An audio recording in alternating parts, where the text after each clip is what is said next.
দুইটা দুইটা ভয়ঙ্কর পাপের কথা বলে দেই। এই দুইটা পাপে যারা আসক্ত হয়ে আছে তারা তওবা করে ফিরে আসলে পরেও সারা জীবন তাদেরকে এটা সাফার করতে হবে।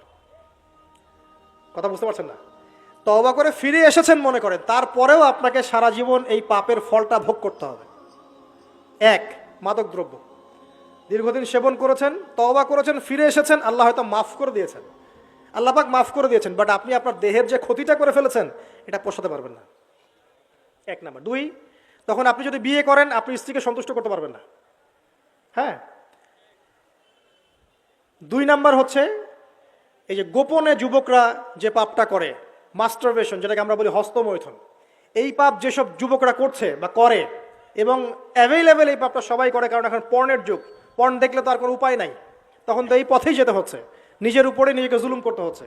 যারা হস্তমৈথুন অভ্যস্ত হয়ে গেছে এরা যদি তওবা করে ফিরেও আসে, শরীরের যে ক্ষতিটা হয়েছে